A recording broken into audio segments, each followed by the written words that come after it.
In this video, we're going to look at how we post the purchase day book into the general ledger. So up on screen, we've got the purchase day book for March. And when we're posting our day books to the general ledger, we will simply post the period end totals. We won't post the individual invoices that are recorded in the purchase day book. So let's bring up a postings list, which we can now complete. We'll start with the total of the gross or total column in our purchase day book. This is going to be credited to the purchase ledger control account, and we'll date it 31st of March.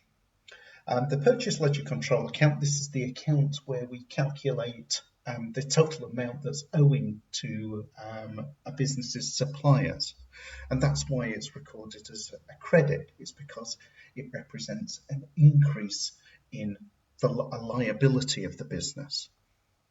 The total of the VAT column will be recorded in the VAT account or the VAT account, and it will be recorded as a debit because it represents a reduction in the amount that the business owes to HMRC for its VAT.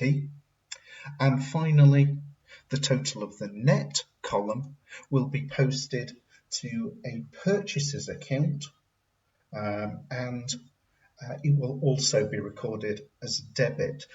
It's a debit because that £3,260 represents an increase in the value of the business's expenses for the year, and an increase in expenses is recorded as a debit.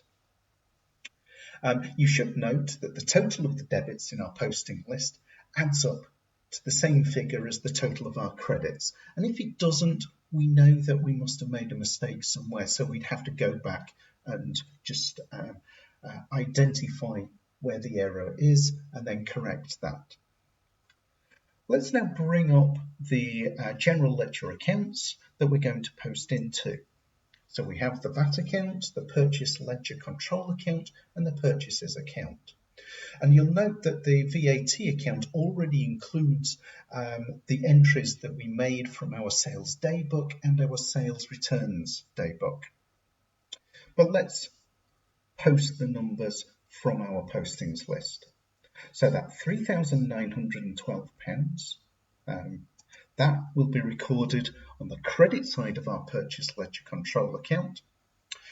We'll date it the 31st of March, and the description that we'll put into our purchase ledger control account will be purchases. We'll use that because the corresponding debit to that credit will be found in the purchases account. The VAT amount that will be debited into our VAT account, so £652 debit.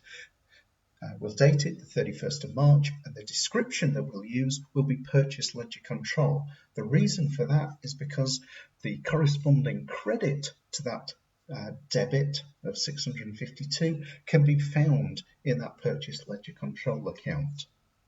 And finally, we'll debit £3,260 in the purchases account. We'll date it the 31st of March, and the description we'll use will be purchase ledger control, and we'll use that because the corresponding credit can be found in the purchase ledger control account.